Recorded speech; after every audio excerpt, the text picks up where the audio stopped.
Well, you're right on time for breaking today. Good evening from where you're watching us from. My name is Joel Church and our sign language interpreter is Tracy Dorcas. On a day that 888 patients have recovered from coronavirus, 824 from home-based care program, while 64 have been discharged from various hospitals. The number of total recoveries now stands at 41,019. 10 patients have succumbed to the disease, bringing the total fatality to 1,103. We have a lot in line for you, but first, here are our top stories.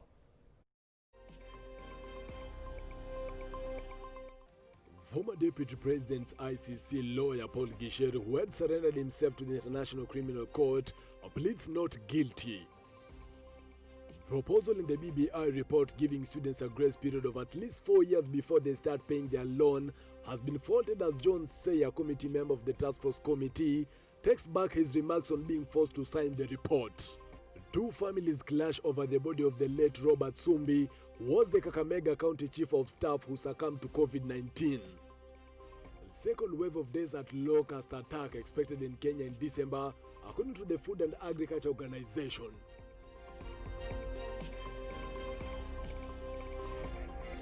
Remember, you can text us on 111 and tell us where you're watching from, and of course your opinion about our stories this evening.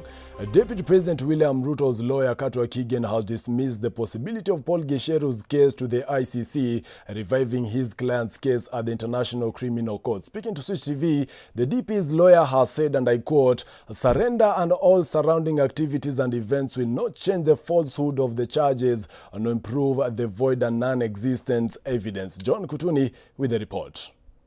With no legal representative, Paul Gicheru pleaded not guilty to all the 4 accounts of solicitation and corruptly influencing all the 6 witnesses to withdraw from the trial by offering bribes and a job position. The allegations read out to me are not true. They are false. All of them, the 6 of them are false. In Nandi district. The lawyer did not surrender for 5 years despite the ICC issuing a warrant of arrest in 2015 alongside lawyer Philip Kipkoech Bet. In a statement to Switch TV, Katwa Kigen, Sangs and William Ruto's lawyer, said his clients had been given an acquittal.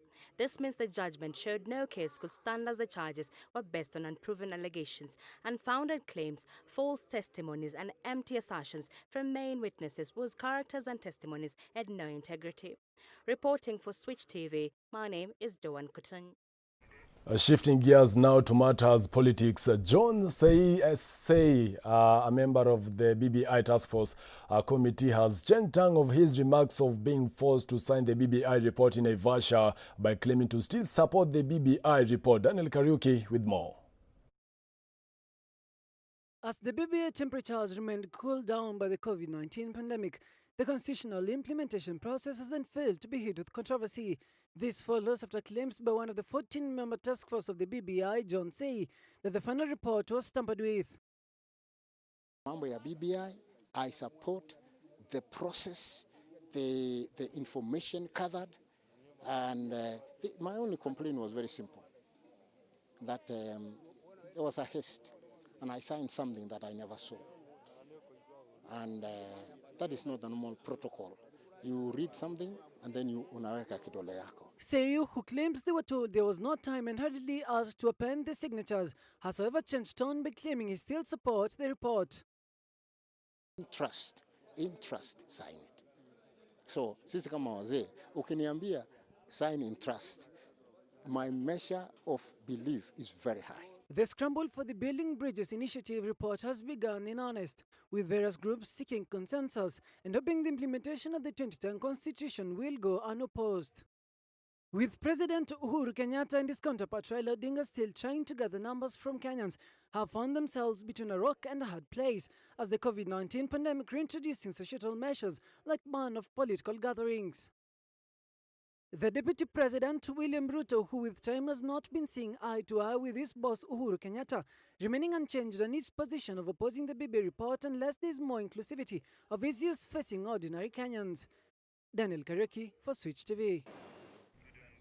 Former Agriculture CS Mwangi Kiunjuri has welcomed the BBI move, terming it as important, however, calling out at politicians who are so focused on it that they have abandoned real issues facing Kenyans. The real solution to the problems of Kenyans is not the BBI. Take a look. Kuchagua nyinyi mwende mkabadilisha katiba, lakini tuliwachagua kwa sababu kuna yale mlituelezea mtaenda kuyafanya. Tunataka kuwauliza mtimize haya pia. Kama mlisema mtajenga mabarabara, muendelee kujenga barabara tukiendelea na katiba. Tuendelee kutengeneza kilimo tukiendelea na BBI. Lakini tusiwe kilimo inaendelea kusoroteka, uchumi unaendelea kusoroteka. Lakini hamtaki tuzungumzie haya, tunataka tuzungumzie maneno ya BBI. Hapana. Yote yaandamane na Meanwhile, the proposal in the BBI report that seems to appeal students who majority are youths that after finishing studies and graduating with a degree or diploma, help gives them a grace period of at least 4 years before they start paying their loans has been faulted. According to Joel Mwita, who is a youth leader, is calling for an amendment of the report so that youths won't have to repay the loans. Instead, it should be considered as grants in order to empower millions of youths. The Youth Commission, which has been created under the BBI, we are saying that this is not enough. If they could, it can bring a better kind of benefits to young people more than bringing other commissions, which you've seen even in the past. There are so other many commissions which are existing, but they are not helping young people. So, and as young people, what we are also saying, as a majority of this Republic of Kenya, more than 70% of the population, that we needed our own youth ministry, which could champion on the issue of youth, rather than having some things which are not really helpful for the young people. And there are some things which has actually been brought out by the BBI in terms of the young people in institutions of higher learning, and we are talking about HELB. So as young people in this republic, we envision that the grant which should be given to young people to advance their studies should be free. We are giving loans to these particular young people. Why can't you make this particular grant like you are developing the young people? Like we are building roads and you are not taxing roads. Now, build the young people by giving them the necessary assistance that is required, so that when they also grow, they can as well give back to this society. Away from that, Samburu and other counties in northern Kenya may be under second threat of locust attack, according to Food and Agriculture Organization. The warning comes as more swarms form and a new generation of breeding has commenced in neighboring countries. FAO has since called on relevant authorities to be vigilant and prepare for a new wave of infestations. Harry Chimea files the report. The locust invasion still looms high, and there is a risk that Kenya could experience a second wave of desert locust attack, according to Food and Agricultural Organization. Deputy Country Representative at United Nations, Amisi Williams, said Samburu and other neighboring counties may experience serious devastation. Experts-led Kenyatta's University Dr. Evelyn Namikoye said the eggs laid by the locust in the first wave of attack are now hatching, and swarms have already been spotted in Samburu and Turkana in the past 2 weeks. Dr. Namikoye said the current weather conditions, among other factors, are behind the return of the locusts. However, the Principal Secretary of the State Department for Agricultural Research, Professor Hamadi Idi, said the government has plans in place to control the locusts once the swarm attack in the country. In early March this year, Kenya experienced the worst locust attack in 7 years. Herds were devastated and crops destroyed across the country. In some parts of Isiolo, locusts devastated farms, eating everything in the wake, with FAO sounding alarm on the unprecedented food security threat. But even with the new threat, FAO says that countries in East Africa are in a far stronger position to manage and contain the situation than 10 months ago. Harry Chimea, Switch TV. At 10 minutes now past 7 p.m. Time to take a short commercial break. We'll be back with more stories. Stay tuned.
Welcome back to Breaking Today. My name is Joel Chacha and our sign language interpreter is Tracy Dorcas. Moving on, two families clashed over the body of the late Robert Sumbi, who was the Kakamega County Chief of Staff who succumbed to COVID-19. The wife to the deceased, Susan Amanda, now claims the late mistress wants to bury her husband and make away with wealth they have made in their marriage of 20 years. The widow has obtained a court order restraining any burial arrangements until the matter is heard and determined on the 17th of this month. And the widow claims to have received a letter from the county government of Kakamega through its legal officer Vivian Mbaka withdrawing any assistance in burial arrangements. Robert Sumbi succumbed to the COVID-19 on 29th of October while in ICU at Kakamega General Hospital, just a day after the governor, or rather after Governor Paranya announced closure of the county headquarters after senior staff tested positive for the virus. Kwangu na mume wangu hajafanya talaka kwangu, kwa hivyo mimi sijui mtu mwingine na mtu mwingine asije kati kunyakua yale ambayo tumefanya kwa miaka 20 ili tupate watoto wetu, tupatie watoto wetu maisha mazuri. Kitu najua Susi walifanya marriage na Sumbi. Najua yeye ndio mke halali wa Sumbi. Na huyu bibi ya Sumbi Susi hana haja na vitu zingine. Haja yake anataka kujua mali ya Sumbi, because hiyo mali ya Sumbi ndio itasaidia watoto wa Sumbi. And now in the business world, livelihoods of millions of smallholder farmers in Kenya are under threat from extreme weather events such as droughts, flood and heat waves, with risk projected to significantly increase in future due to climate change. Our reporter Saza Munga visited the counties of Machakos, Meru, Nakuru, Uasin Gishu and Kakamega and tells us of the importance of crop insurance that protects farmers against financial risk posed by weather and unpredictability that has been widely advocated as a tool to help farm households escape poverty traps and invest in climate-smart, high-productivity agriculture. Take a look. Lack of rainfall, climate change and hardships such as pests and diseases are some of the issues that farmers have to grapple with, and it is getting worse by the day.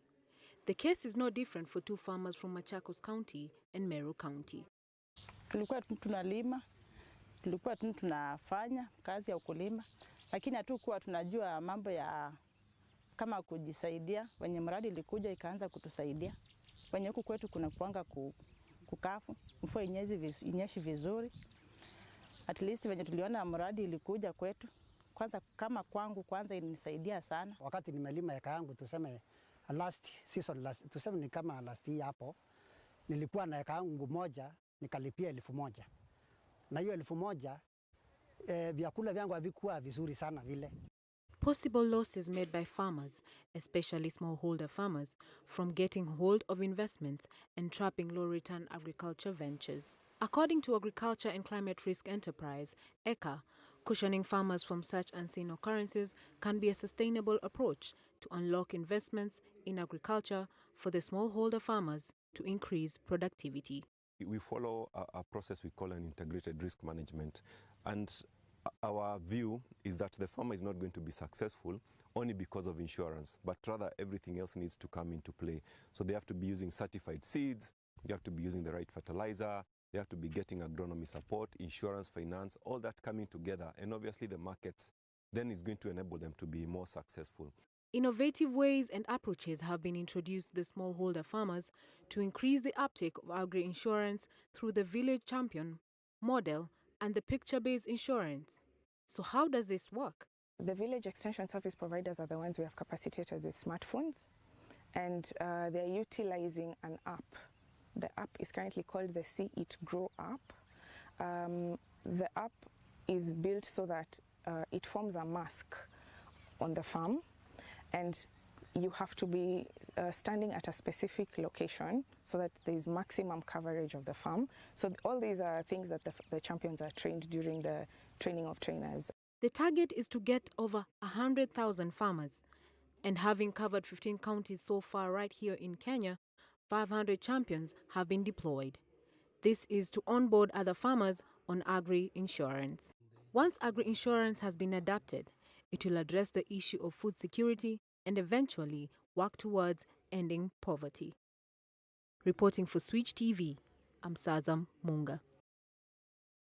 By the way, it's a weekend and you know as always I'm a plug. Now imagine boarding a flight to nowhere. A flight to nowhere is exactly what it sounds like. You get on a plane in one location, fly around for a while and end up at the same airport where you started. Taiwanese airlines are now offering micro holidays to travel hungry people, taking off and landing in the same place so they can experience overseas-like travel. As Kennedy Kimani reports, the flights are designed to give people their hit of plane travel at a time when many are unwilling or unable to go to foreign holidays due to coronavirus. If a no destination flight may have been laughed at as a joke earlier, the COVID-19 pandemic has made it a reality, and while this idea may have been conceptualized by airlines in Asia, other carriers have been quick to jump on board to target passengers who long for air travel. Passengers are seated apart to employ social distancing, no food is provided, and all magazines are taken away. Originally, I thought I had seen the view of Hong Kong before on the plane, but I realized that I would not pay that much attention to the view before. This time I did, and there were some games on the plane. The atmosphere is quite good, and I feel very happy. The flight to nowhere gimmick is succeeding in attracting die-hard flyers. Experts say the novel trips satisfy frequent flyers' desire for normalcy and give customers a sense of escape. As the social distancing measure is eased, I feel everyone wants to go out. I feel the trip is okay as a way to experience something different and have fun.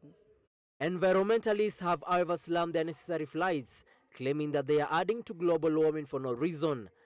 Kennedy Kimani, Switch TV.